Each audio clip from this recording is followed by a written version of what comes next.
All right, I didn't get the recording in progress voice, but it says it's recording now, so I guess we're good. Hold on, not quite. Oh, okay. There it is. Now we're good. All right. Morning, everyone. Welcome to the July Mineland Reclamation Board meeting. I'm Patrick Ortiz. I'll be chairing this meeting today. I'll first start off with roll call. Ms. Wareham? Present. Ms. Nelson? Present. Mr. Singletary? Here. Mr. Redmond is absent. And Mr. Mock? Present. Thank you, everyone. I guess first off, were there any questions on the minutes for the June meeting? Hearing none. Motion to approve the minutes for the June meeting. So moved.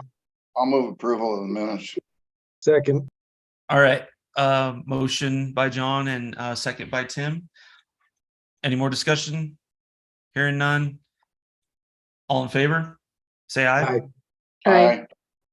All right. Those opposed? Hearing none. And it looks like we don't have any continuances or withdrawals, or this item was something we heard last time, right? But it was just, it came up again for this month. That is correct. Okay. Great. And we'll go ahead and go into the executive director's office and division director reports.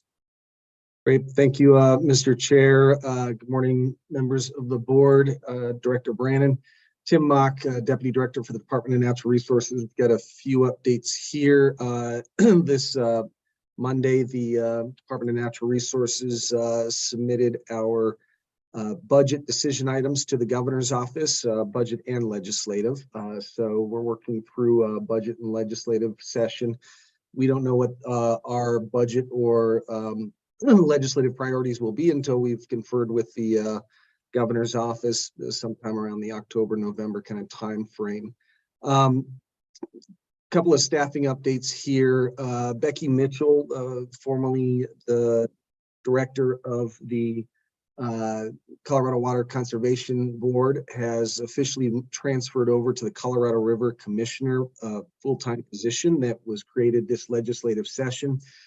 And along with that, we will be soon posting a river a communications specialist that will also assist with this interdepartment team focused on Colorado River operations and negotiations.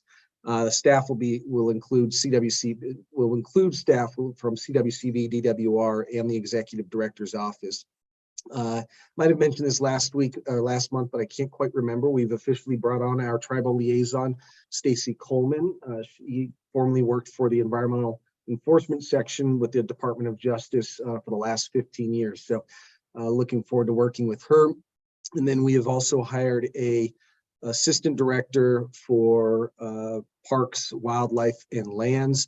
It will be Tim Brass, who will be joining us from Backcountry Hunters and Anglers, where he's served in that position for about 15 years as well, maybe a little bit longer. And then in partnership with the Department of, or with the Division of Parks and Wildlife, we hired a wildlife policy analyst, Sarah Hamming. She actually is joining us from the EPA.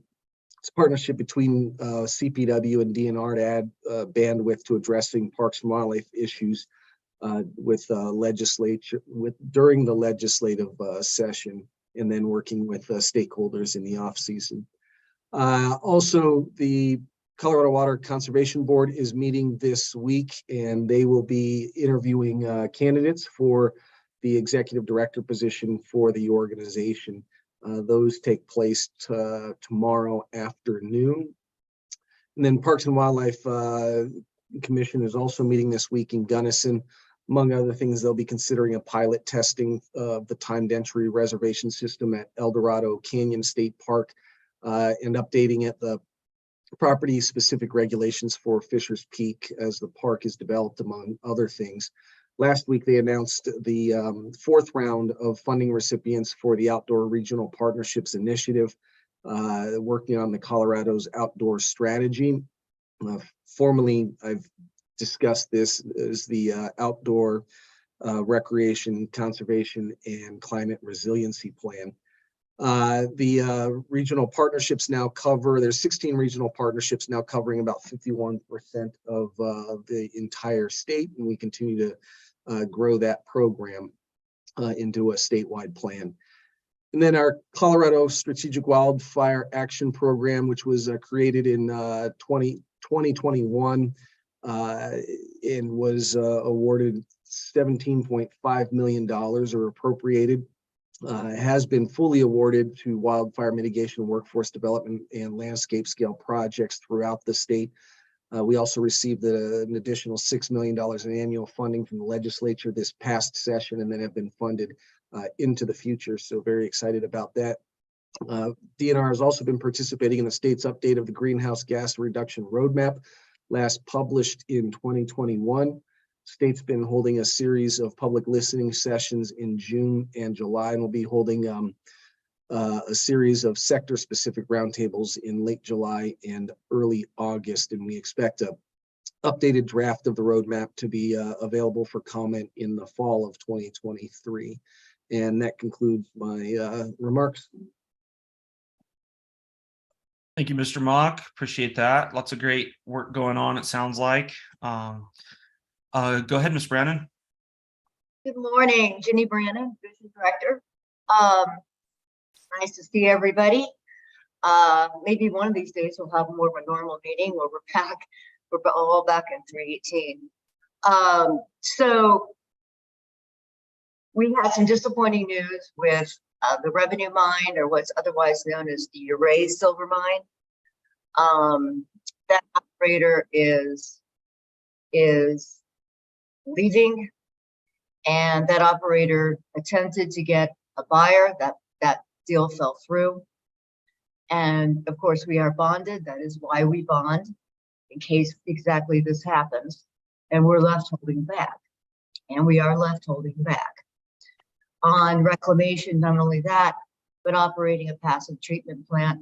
And by passive, it's nothing like Schwarzenegger, where it's active and it needs a lot of attention during the spring and summer months. The revenue is passive in that it goes into settlement ponds, and we just need to make sure that those settlement ponds are lined and everything's in order, but it's not something that needs to be constantly tended to. So that's good. And we also have bond money, so that's good. And also the operator's not quite leaving yet. They're leaving a skeleton crew there that'll continue to operate it for another year or so. So that gives us some time too. So it's just one of those deals. Hate this when this happens, because I know IMP, Inactive Mines Program, has other things to do besides hold the bag on these mines where the operator up and left. But especially with the infrastructure bill coming down and all of that, it's just a lot of work. So it is what it is, and that's why we have bond money. So besides that, it's business as usual. It's construction season, and IMP's out in the field making hay of that while the weather's good. And our EPSs, they're in the field a lot of the time too. They're knocking out inspections while the weather is good, and they don't have to deal with mountain passes and everything else in the snow, which they will do. But if it's the summer, it's just a lot easier. So all that's happening, and otherwise, yeah, business as usual. Russ, if Russ is on, I don't see him. I'm here. Oh. Do you have anything else? Do you have anything else, Russ? No, ma'am. Okay. All right. Yeah, I couldn't see you. You're at the far end of that table. All by myself. Well, Michael's hiding behind it and stuff. Oh, okay. All right. Well, that's all I have, unless there are questions or comments. Great, thanks, Jenny. Great Sure. updates. It is busy construction season for sure. Yeah, Yeah, all right, well, that brings us up to our fifth item, and it's an enforcement hearing, file number M-2006-031, Steel Rose One Inc. All those going to be testifying, will you raise your right hand? Promise to tell the truth? Yes. Great, thank you. And it looks like Mr. Russell, you'll get us started. Thank you. Yep. Good morning. This is Elliot Russell with the Colorado Division of Reclamation, Mining and Safety. Today, I am going to be presenting enforcement matter on the Steel Rose 1, permit number M-2006-031, a 110-2 gold and silver mine in Park County. The reason for the hearing is for the consideration of forfeiture of financial warranty in accordance with CRS 3432-118-2. Starting off with some brief chronology, in April, we received a letter from the operator stating that he was going to let the mine permit end and that the bond could be forfeited to complete reclamation. This letter was sent to the Forest Service and then provided to us. The Forest Service had ongoing enforcement matters with his expired mine plan of operations. I reached out shortly after receiving that letter to the operator to confirm the circumstances associated with the voluntary forfeiture that was going to forthcome. And he explained to me that the president of the president of Steel Rose 1 had passed away, who was his mining partner, and he physically did not have the means to reclaim the site. In May, the Steel Rose 1 failed to submit the annual report, map, and fee. This was sent to the June board hearing, where the board found the operator in violation for failure to submit the required annual report, map, and fee. The board revoked the permit and found the financial warranty subject to forfeiture and directed the staff to notify the operator and all financial warrantors that the financial warranty shall be subject to forfeiture and a right to appear before the board hearing. Also on June 21st, DRMS sent the notice of board hearing for forfeiture of financial warranty. As this was less than 30 days from today's hearing, the permittee submitted a letter waiving their right to a 30-day notice for the board hearing for forfeiture of financial warranty. On July 6th, the DRMS received concurrence from the United States Forest Service that the financial warranty should be forfeited in accordance with the MOU between DRMS and the Forest Service. And on July 17th, the board order from the June's hearing was mailed to the operator. Basis for forfeiture of financial warranty. In the board order signed July 17th, 2023, the board found the financial warranty for the permit M-2006-031 to be subject to forfeiture under CRS 3432-118-1B for the operator's failure to cure a default under its performance warranty. Pursuant to 118.2, when the board has reason to believe financial warranty is subject to forfeiture, it shall notify the operator and all financial warrantors.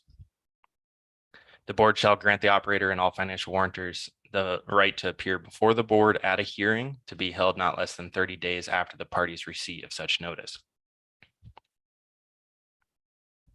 Pursuant to CRS 118.3A, CRS 3432-118.3A, at a hearing held pursuant to 118.2, the board may withdraw or modify any determination that the financial warranty is subject to forfeiture, settle or compromise its determination, or confirm its determination that the financial warranty should be forfeited. DRMS mailed the notice of the board hearing for forfeiture of financial warranty to the permittee pursuant to CRS 3432-118.2. DRMS holds 3 cash bonds from the permittee for the site, so a separate financial warrantor notice was not necessary. On June 23rd, 2023, DRMS received a letter from the permittee waiving their right to a 30-day notice. To date, the permittee has not cured the default under its performance warranty. Staff recommendations. Staff recommends the board confirm the determination that the following financial warranties in a total amount of $16,248 should be forfeited in accordance with CRS 3432-118 3A Roman numeral 3. Bond numbers 1009 in the amount of $4,283. Bond number 1030 in the amount of $6,900. And bond number 195946 in the amount of $5,065. Staff recommends the board also issue an order directing the affected financial warrantors to immediately deliver the board all amounts warranted by applicable financial warranties in accordance with CRS 3432-118 3B. That concludes my presentation. I can field any questions from the board. Any questions from the board at this time? Oh, excuse me. I would like to add in one more thing. So at the top of the presentation form, you'll see that the bond total amount is $19,500, which is held for the site. That is split between DRMS and the Forest Service. We are pursuing the forfeiture of the 3 bonds held by DRMS. The Forest Service is pursuing their process of obtaining the remaining $3,252. Just wanted to state that for the record. Thanks for that clarification. Yeah.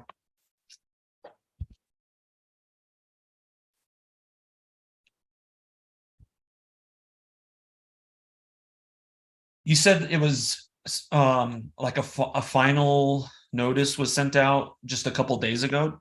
Did they receive that, or?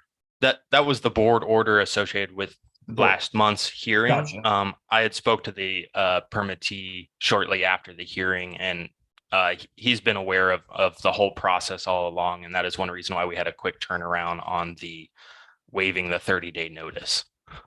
So he may have not received that board order yet, as it was sent on Monday, but I don't think that he'll have an issue with that. Mr. Chair, I have a curiosity question. Yeah, go ahead. So, Mr. Russell, how does it happen when the state has a bulk of the bond and the Forest Service has a little piece? How does when it all comes into cleaning up the site? How does that work? For sure. And to start, the Forest Service holds a small portion of the bond because this operation was first permitted only through them in the early 2000s. And then this Steel Rose Inc. company applied for a 110 permit in 2006. So the Forest Service had like a NOI or a plan of operations predating our permit. And that's typically it's all bond is held by one of our agencies, typically with DRMS per our MOU. In this case, the Forest Service is really interested in completing this reclamation work at this site on their own. So they'll be working with our inactive mines program to figure out the acquiring the forfeited DRMS bonds to complete this reclamation instead of hiring contractors, from our inactive mines program. So I think all this money is going to be obtained by the Forest Service eventually, so they can complete reclamation on their own at this site. That forest office has a bulldozer and some spare workers this summer, so they were interested in finishing up that reclamation prior to winter. It's my understanding. Thank you.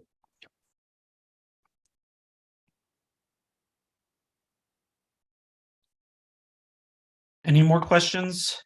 Or if not, we can take a motion.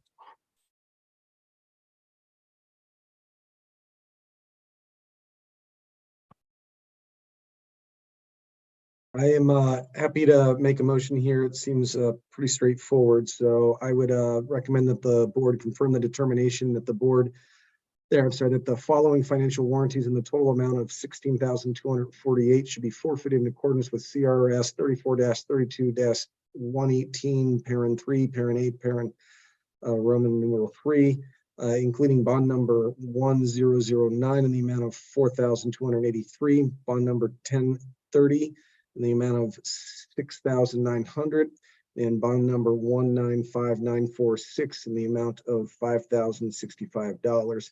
And then also recommend that the board issue an order directing affected financial warrantors to immediately deliver to the board all amounts warranted by applicable financial warranties in accordance with CRS 34-32-118, parent 3, parent B. Second. All right, motion by Mr. Mock and a second by Ms. Nelson. Any further discussion? Hearing none. All those in favor say aye. Aye. Aye. Those opposed? Hearing none. Motion passes. Thank you for your work on this, staff. Seemed pretty straightforward. I'm just curious, how often does this kind of outcome come with like a federal land agency? Does that happen very often, or is it just curious? Forfeiture in general, or working with forfeiture with the federal agency? Yeah, working with forfeiture at the federal agency. I believe forfeitures are pretty rare. I've been at the division for 9 years, and I've done 3 of them, and this is my first one with the feds, so I'm not quite sure, but I think this whole situations are usually rare. We usually have operators comply with their requirements and reclaim their sites. Gotcha. But- All right. Mr. Chair, this is Russ Means for the division. And Elliot's correct and stuff for some of our permits and stuff, and that it is kind of rare for us to do that. However, the inactive mines program does work in collaboration with a lot of different stakeholders when they're doing reclamation. So they do work with Forest Service, BLM, and others and stuff in that to pull money and funds and stuff to collectively have a bigger impact and stuff when they do that. So on this particular one, as Elliot notes, the division holds part of it, but the Forest Service has a crew and stuff in place and stuff in that, and that's what the expediency of this one is. Great. Thanks, Mr. Means. Looks like next up, we just have an education staff information item. Is that happening today? That is correct. Okay. So Awesome. yeah. So good morning, Mr. Chair and board members. Russ Means again for the division. Today for our informational segment, staff has a special guest. As you know, DRMS has approximately 1,240 active permits, and of those, around 1,100 of them are construction materials. So construction materials now make up about 89% of DRMS permitting. The Colorado Stone, Sand and Gravel Association is the primary advocate here in Colorado for that industry. Also, the CSSGA is our partners in presentation of the Jack Starner Reclamation Awards every year. Today, staff is yielding the floor to Mr. Todd Olheiser, Executive Director of CSSGA. Mr. Olheiser will be discussing the association and the construction materials industry in general. Mr. Olheiser, the floor is yours. Thank you. All right, thank you, Russ. Can everyone hear me? Yep, you're good. Thank you, Mr. Olheiser. Welcome. I'm going to try to share my screen. Hopefully it comes up. Now, if I can go to presentation mode. Maybe not. Surprisingly, technology is my strength. How's that look on your end? We're good. You can see You it. good? Yeah, looks good. Okay. I'm going to go back one. All right. Thank you for that. Yeah, Russ, I appreciate the opportunity and entire board. Appreciate the opportunity to take advantage of this educational session. We, as Russ had mentioned, we believe we have a great partnership, certainly with Russ and his predecessor, Ms. Brannon. We have, so it's been a good relationship. In addition to the Jack Starner, you'll see one other item that we do that's very unique with DRMS. But I'll talk a little bit about Colorado Stone, Sand, and Gravel overview, a little bit about what we are. Talk about the Mine Safety Institute, which is the item I just referred to that we have in partnership with your group or the DRMS. And then a little bit about aggregates.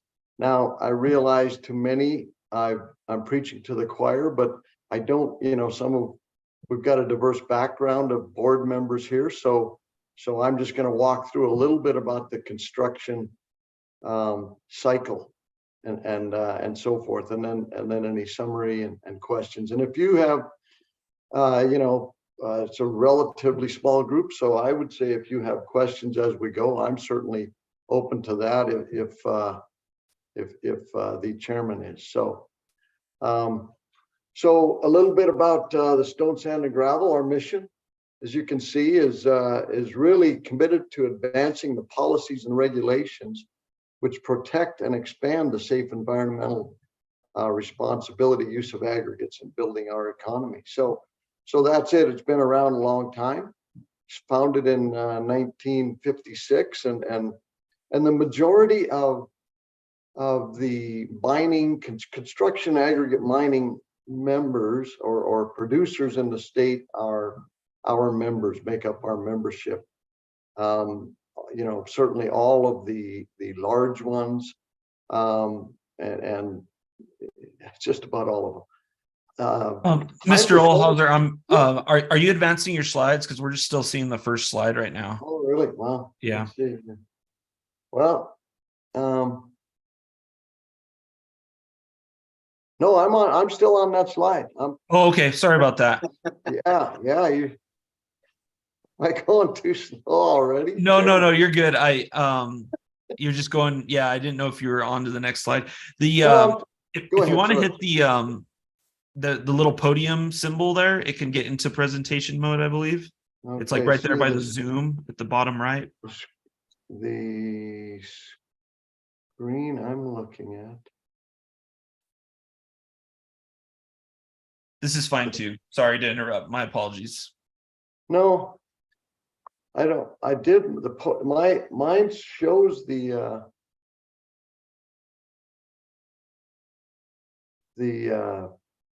full screen. I'm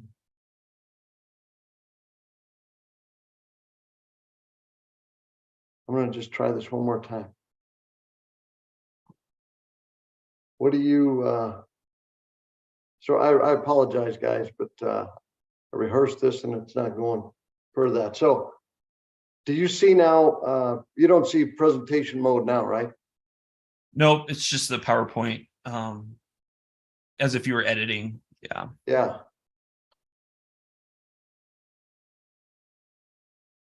Okay. What about now? Close enough? Yeah, we can read it. You're good.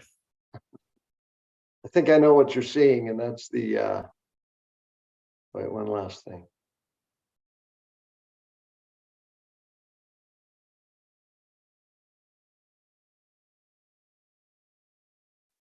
There we go. That? That's okay. Yeah, there you go. Yeah, I just had to, I've got dual screens and I just had to swap them. So, okay. Again, sorry about the technology. A lot of our members are vertically integrated into concrete and or asphalt. Probably about 50% of our membership produces concrete and asphalt, and this is of course the source for it.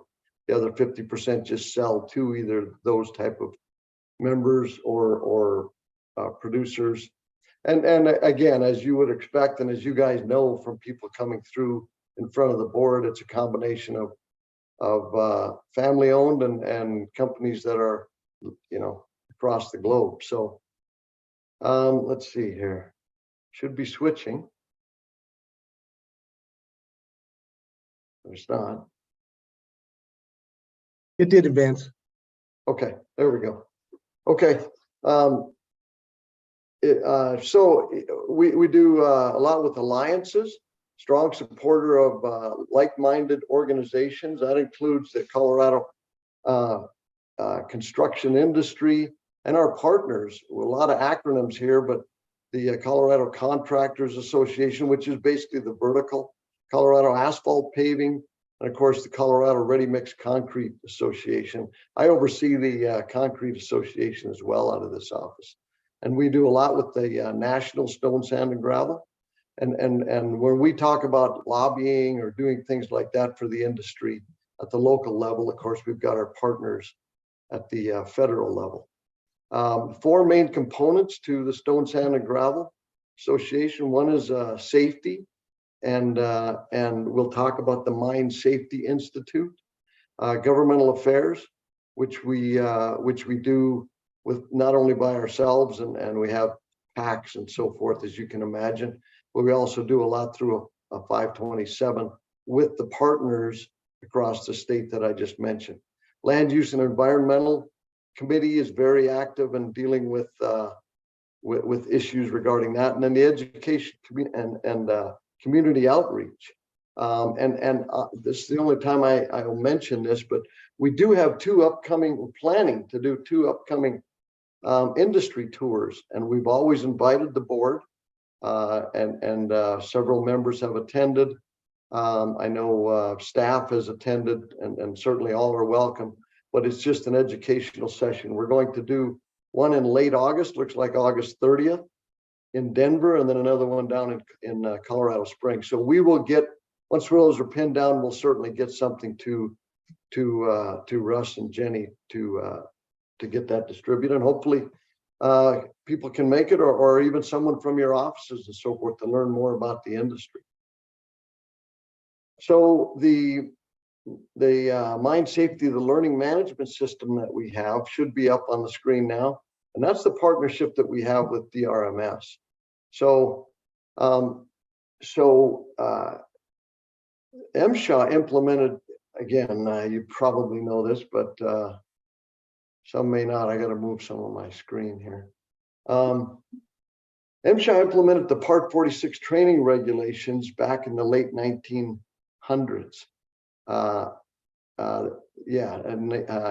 Just before, it was 1999 when they implemented it. And there wasn't a lot, and it was standard testing or standard training that needed to be done. And it was minimum hours and so forth, and all the systems that are in place today. And so the Colorado Stone, Sand, and Gravel Association, it was called Colorado Rock Products at the time, and the Division of Reclamation, Mining, and Safety partnered to be able to train regarding those new regulations. And the gentleman that just retired, I'm sure you all knew, Bill Yorkfern, was a big part of that. I was not. But anyway, they put together what was a program. I jumped down a little bit. It was started with CD-ROMs, as you can imagine back then, to transition to the infamous DVDs, to the memory sticks. Several years ago, we went to online, kind of a pay-per-view, but it can still be used in classroom sessions. And then where we're transitioning next is a downloadable to companies' learning management systems. And it's been expanded to not only task training, MSHA 101, annual refresher, and the new minor training, English and Spanish. So it's, we believe it's educated over the past 20 years, 23 now, 24, upwards of 50,000 people that has likely viewed this, because it's not just we'll sell several hundred of these programs a year, but these originally the DVDs will train, many people. A lot of the big corporations will bring in 50 at a time and so forth. So, and it's also been recognized by MSHA nationally 6 times since 2002. So real proud of that program, and it continues to be again a great partnership. We are working with still with Jenny and her staff on continually updating this and so forth. We make a little bit of money on it. We share that obviously 50-50 with DRMS, and you know, it's not, we're not getting rich off of it, and that's not the idea. We'll make somewhere around 50,000 a year, which we then share 50-50 with the state. You know, it's been higher, it's been lower, but the idea is to get the training out there, and we're a nonprofit, and so it's just a great program. So we're very proud of that. Oh, wait a minute. I don't want you to see the demo. You're not gonna, I'm not trying to sell you one today, but if you want to buy one, feel free to do that. Let's see here. Okay, now I got one of these slides. Well, okay. So aggregate demand, a little bit in general about aggregate now, unless there's any questions on the Mine Safety Institute or anything. U.S. nationally, about 2.25 billion tons, according to National Stone, Sand, and Gravel, are produced and consumed nationally. About 10 tons per year per person. So if you take, you know, well, you can just see it here. Denver has 5 to 6 million people and about 50 million tons. It's actually probably a little bit higher now. Our records show closer to maybe 55 million tons of aggregates consumed annually in mine produced in Colorado alone. So that breaks down to about 10 tons per person. We give this presentation and we explain, well, wait a minute, I didn't buy 10 tons of aggregate last year. Well, you did, because your taxes went for road work, went for that school down the street that has a concrete foundation, it has an asphalt parking lot. So that's really how all that obviously drives that demand. We have here, there's a little bit of information, more the economic impact, you know, in the construction aggregate mining field. We kind of look at this as direct employment and indirect employment. You can see some of those numbers. And some of the, and so from those numbers, people that will have about $6,400 on average per employee annually for direct tax in revenue for the state of Colorado. And then you can just see some of the pay scale. And this is a little bit dated. Yeah, I realize that. I left it in because it's still applicable. You can see where operators, you know, equipment operators, things of that nature are you know, some of the highest paid out there. And you apply this to even many fields later on, you know, today, and real proud of the fact that there's a lot of you know, employees making a very good income in the mining, construction aggregate mining industry. So that leads to, you know, if you look at the aggregate construction combination, you know, about 1.3 billion. When you look at the overall industry, when we contributed to the economy, according to the Phoenix Center of Advanced Legal and Economic Policy Studies. Now, this is on a broad scale, but it's just the magnitude of the industry. A little bit about the products. You know, all these are used every day in the world around us, and people tend to forget that. We do some educational sessions. Just did one up in Larimer County with fourth graders, and that's kind of the group of youth that we have been really trying to educate and getting in front of them. But you know, that this is used all around them, all of these components. Yeah, you got in their case, they got a sandbox, but they're also, you know, standing on a concrete floor at that point in time. They drove in on a roadway that was all construction aggregates. So obviously these type of products are used every day. I am going to straighten up this slide so they don't build on each other, right? So about 80% of a yard of concrete is aggregates. So when you think about, you know, all the ready mix trucks going up and down the road, all the new construction, about 80% more so on asphalt. Asphalt is 95%, and it's a real fracture. The desirable part there is a real high fractured face count. They don't want to use round rocks and marbles type. They want aggregate interlock is how the asphalt, and then of course the oil, of course drainage and all other aspects is where our products go every day. And just a little bit on the roadways, you know, we look at this as you know, kind of flexible pavement and rigid pavement, but you know, most of the roadways in Colorado anyway are asphalt, and you know, basically even below the asphalt is mined base course, and a lot of times it's, depending on the soil conditions, it's a lot of sub-base. So all of that is typically going to come from a local mine, at least the top two levels, right? And about 40,000 tons per aggregate per 1 lane mile.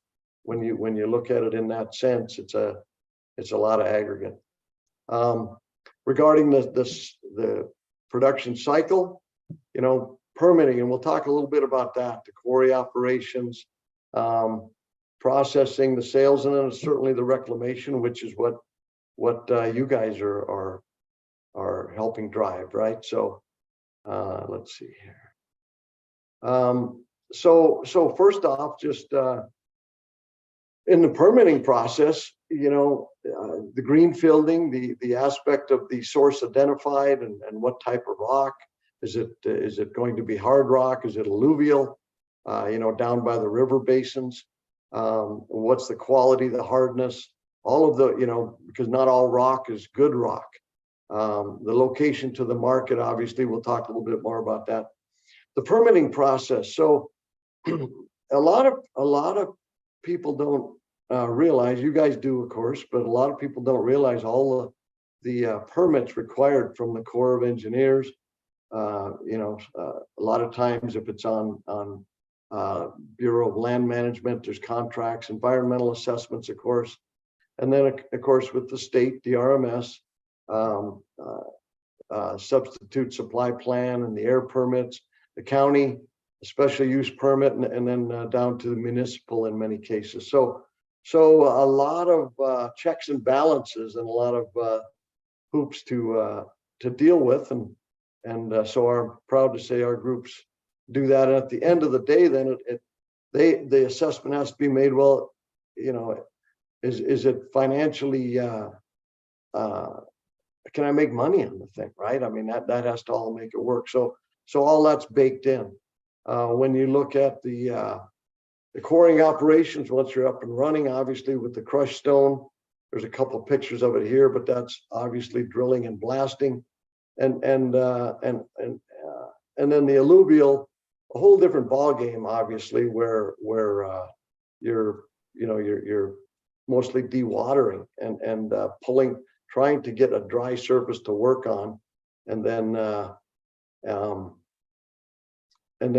you know, everything else from that point is the same, other than the fact that you don't have the large crushers. You're not making big rock into small rock.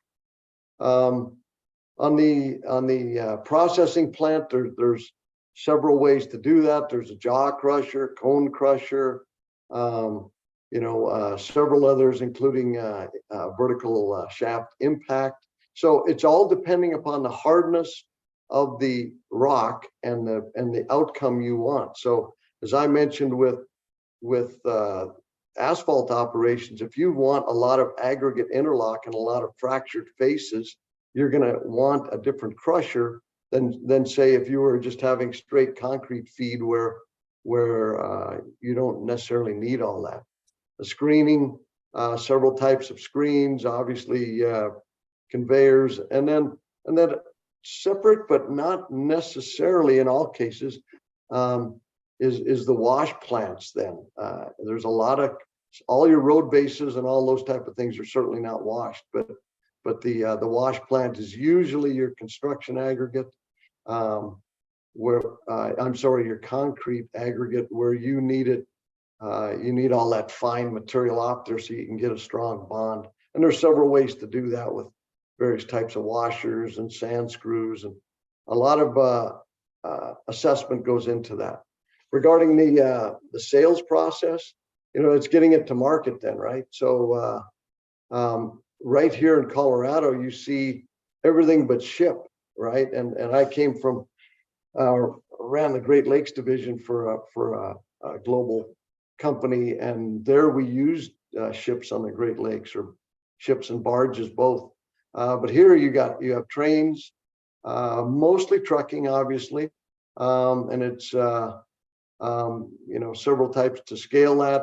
The freight cost, here's the point on this: freight costs often exceed the material cost when sources are not close to the market, and we're seeing more and more of that. In fact, you'll see a slide that kind of depicts that, and of course the reclamation.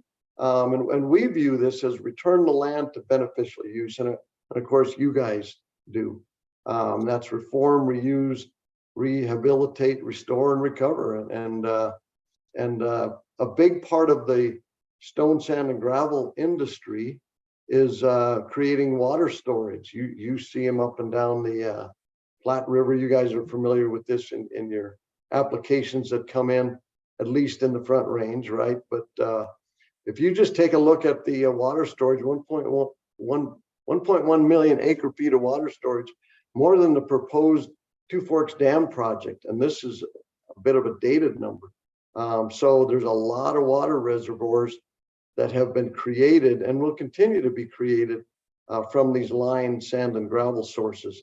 And in addition to, the recreation and the wildlife habitat and so forth. So real proud of the reclamation that has continues to go on across the state.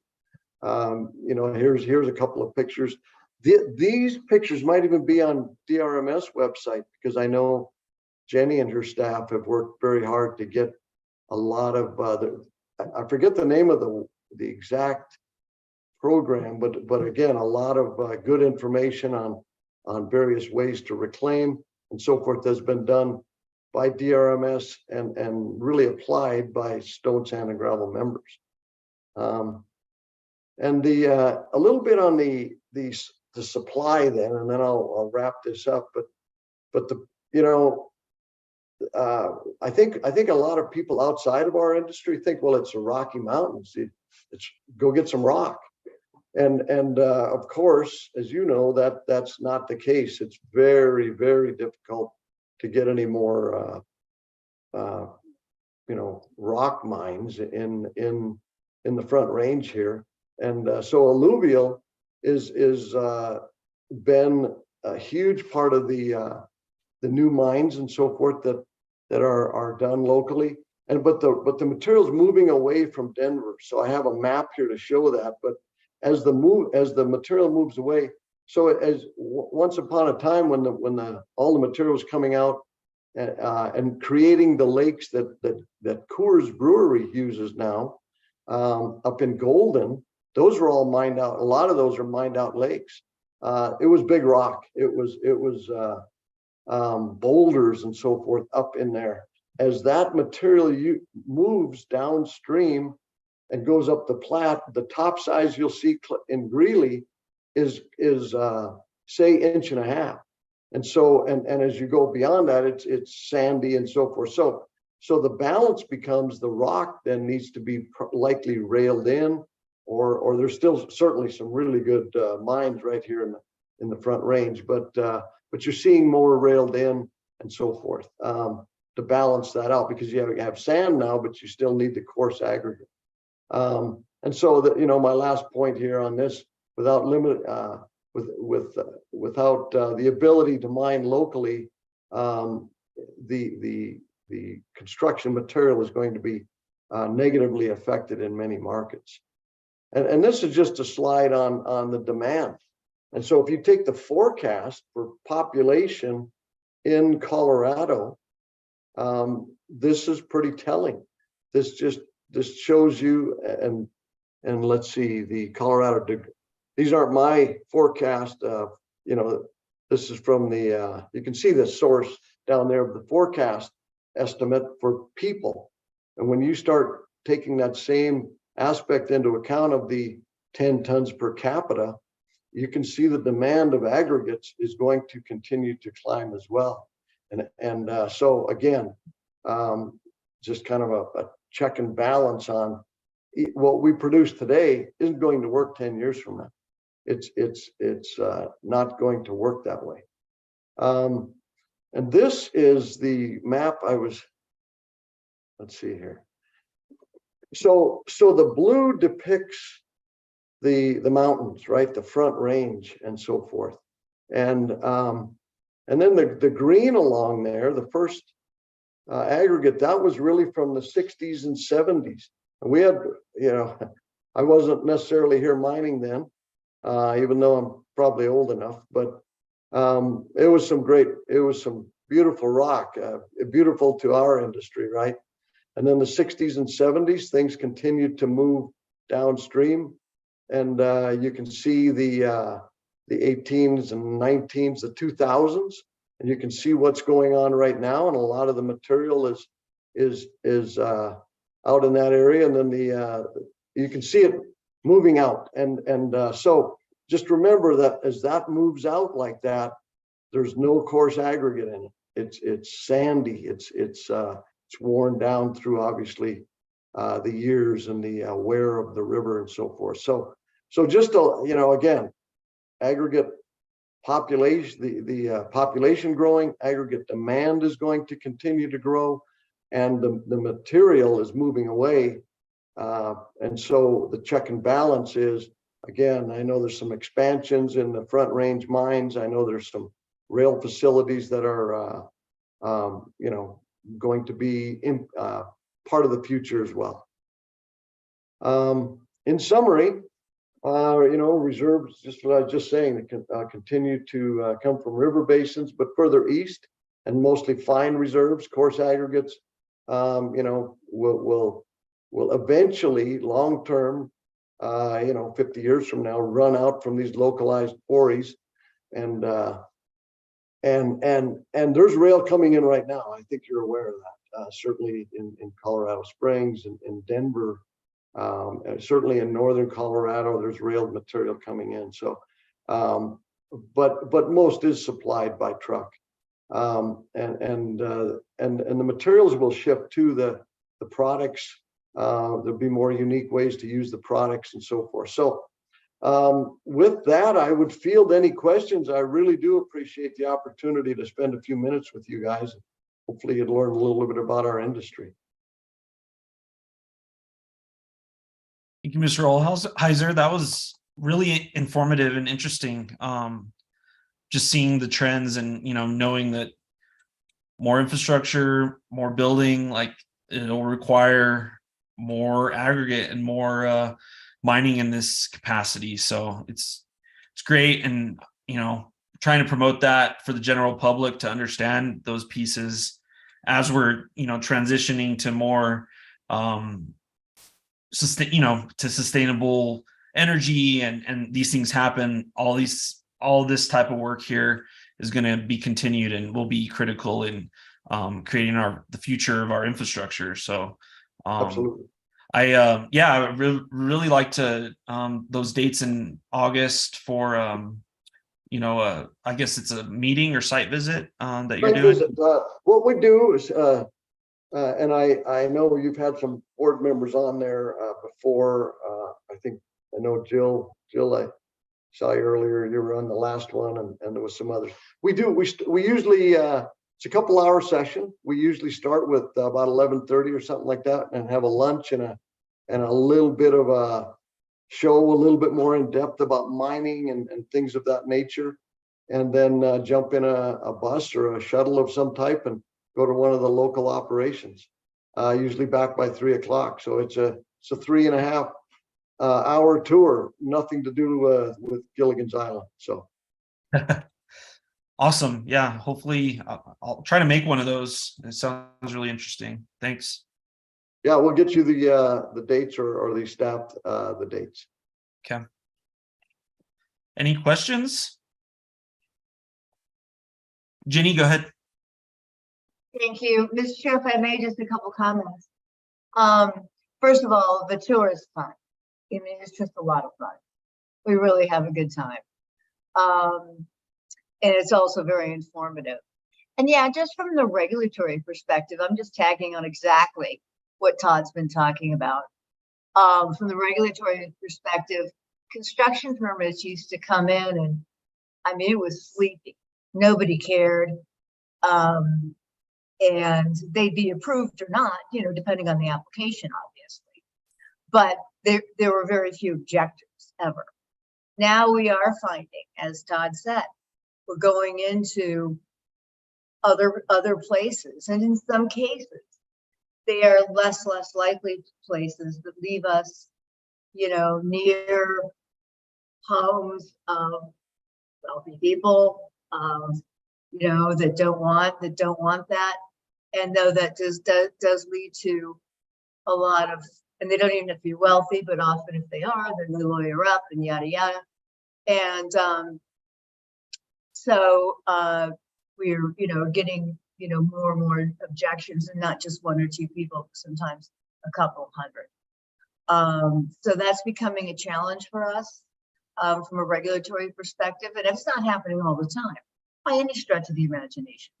But I'm saying it's happening once in a while, whereas it never used to. So we're just, you know, muddling through that, and we usually will have our recommendations. Sometimes the board agrees, sometimes they don't. That's how we roll. And it is what it is, but that's our job. But I just wanted to give that some context from the division perspective. Awesome, thank you. And yeah, any other comments, questions right now? Yeah, that was really great. Go ahead, Tim. Thanks. Hey, thanks, Todd, for the presentation. Kind of a question in following up on Director Brandon's comment there. So I live in Idaho Springs, Click Creek County. I was even former county commissioner there. We've got the Fry Quarry, and they've been really good in terms of interfacing with the community, and have gotten some expansions through on their quarry there. To what degree? I mean, I understand that it's getting tighter and tighter, and we're seeing more opposition, but does community engagement assist with that at all in terms of getting acceptance from the community to the degree that they participate in programs, special events, sponsorships, whatever that might be? I'm thinking about even looking at now the Henderson Mine in Click Creek County. They've been so tremendous and integral to Click Creek's economy and culture, but have also really ingrained themselves within the community, that there tends to be a tremendous amount of support for their operations. And sometimes I wonder, you know, to what degree, you know, you don't have that level of community type of engagement that sort of compromises the ability to get something approved or not. Does that make sense? Yeah. Thanks for the question. It absolutely factors into the formula. The operator you mentioned, Fry and Sons, is been the most successful at it, in my opinion. They do this. You guys have probably been invited, this Touch a Truck up there every year. We've been part of that with them. Always doing. We've done two of these mine tours up with the Fries, and they're local people, right? Their office is right up there now, and you go in and for many years you'd go in and see Al Fry Sr. in the coffee shop, you know, and things like that. So everybody knew that. Now new people started to move in, but yet they carried that on, and they're very successful at it. I would say, having worked for a global corporation, as an example, I said I was in the Great Lakes. I was over there 4 years, and it's tougher then, because you're dealing, number one, people think that these corporations don't care, and then I'd be a different face than maybe what they saw a couple of years earlier. So so that's as consolidation gets more and more in the mining industry with corporations, that factors in, and there's a but even some of these operators are really good operators. The opposition now, in addition to the changes that you brought up, you know, like the fry quarry and so forth, and a corporate approach, the people that don't like it are now that has grown significantly as well, not only in number, but from, you know, you can be I can chime in on something in New York City or some mine in New York that I really don't know anything about, but I'm an expert on whatever it can be. And so you've got a lot more negative comments coming from both sides, in addition to the fact that, you know, maybe it is a corporation, but, you know, the members that we interact with try to embrace that. But you're right, there's certainly a correlation between the community outreach and the success of the permits. You know, Jenny knows a gentleman, and I'll call out some names here. A guy named David Bieber that was with Martin Marietta down south, that I know partnered and really helped create that website. Fantastic job reaching out and doing some things on their facility down in you know, that utilized rail and so forth, coming up you know, down southern south by Pueblo. But anyway, so there's some great examples. It's definitely a correlation, and people need to be very proactive in regards to that, way beyond our industry tour, but do their own, open their doors and so forth.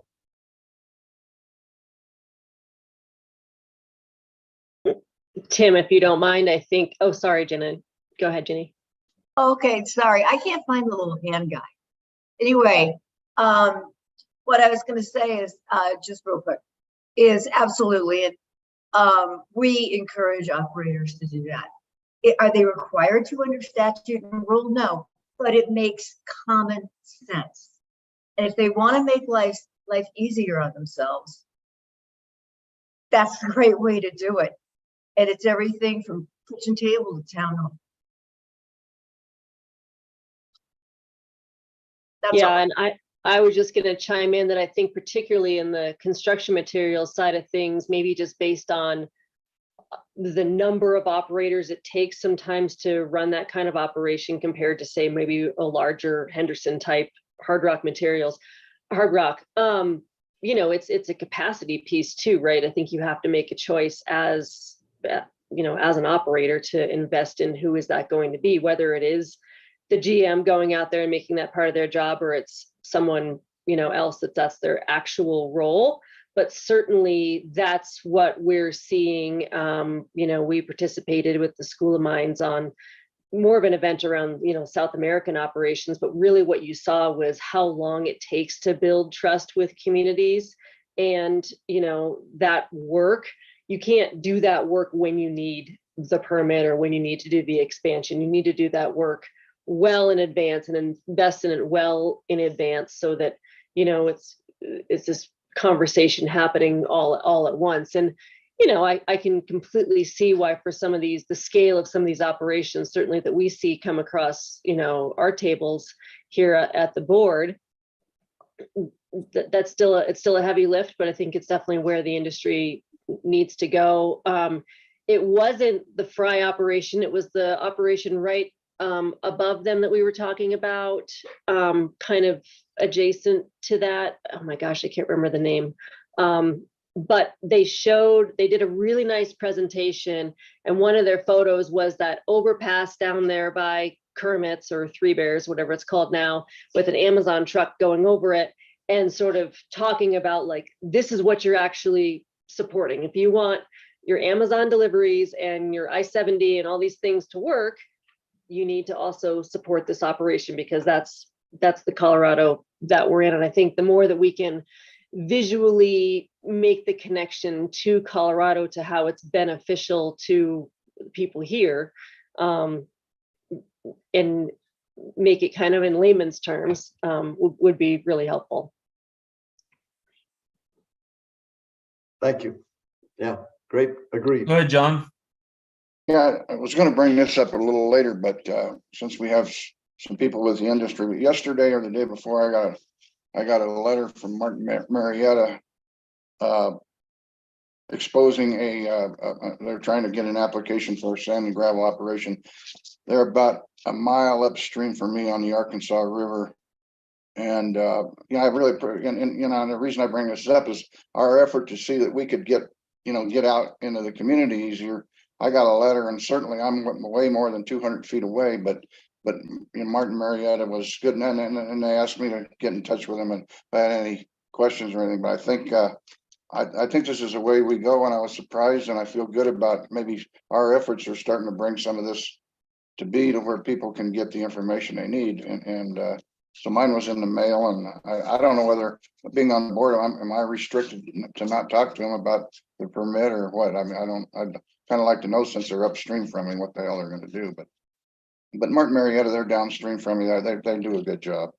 But anyway, this is just kind of a good thing that I received, and hopefully the industry will help us in, you know, pursuing a better way to get rid of to get in touch with your neighbors before we get started on that. And we just, as you probably know, we've had problems because the signs aren't big enough and people publish it in the paper, which is what, you know, what the applicants have to do. But because of the changing times, we're going to have to do something different. Our board has been committed to finding those avenues that might do that. And you know, it was impressive to me to get a letter in the mail. It just, you know, just said I'm a neighbor, and here we go. So I just thought I'd bring that to everyone's attention.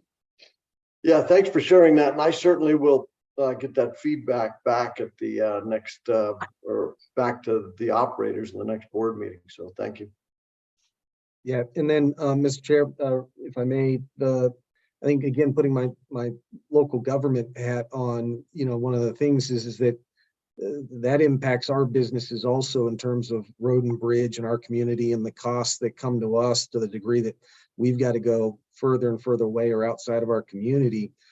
Just something to think about, you know, again, to the degree that you can take this roadshow to the counties and local governments to understand that. Makes a big difference, even for my driveway, when I can go get small diameter rock straight from the Fries versus coming all the way down to, you know, Longmont or something like that. Yeah, valid point.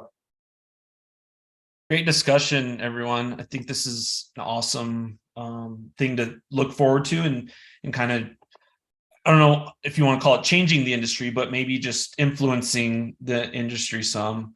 One analogy I come to mind with is like when I worked with CPW on the planning trails with wildlife in mind, you know, like the whole idea of being a good neighbor and being proactive and, you know, doing a lot of this work well in advance before you decide to put a trail somewhere. You know, it's very similar to this of, hey, these are our plans. We want to be good neighbors. We want to mitigate dust and do as much as possible to decrease the burden on your, you know, access to home and your neighborhood. So I think it's just good best practices and being a good neighbor and being transparent. And, you know, I think that in the long run helps educate the broader public on the importance of construction material and, you know, how it's going to help us with building new infrastructure for the long term in our state, but our country. So yeah, really cool stuff. That was really all I had as a comment. Anything else? I appreciate the opportunity, guys.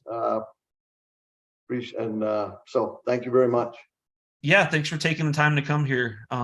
Appreciate learning about, you know, what all the industry in your realm is doing and the future, what you're looking at for the future. So, all right. Thank you. I'll turn off my screen. I'll sign out here, but listen in. Thanks again. All right. I think no need to go to executive session today. With that, I'll adjourn the meeting. Great to see everyone. And we'll see you next time. Bye-bye.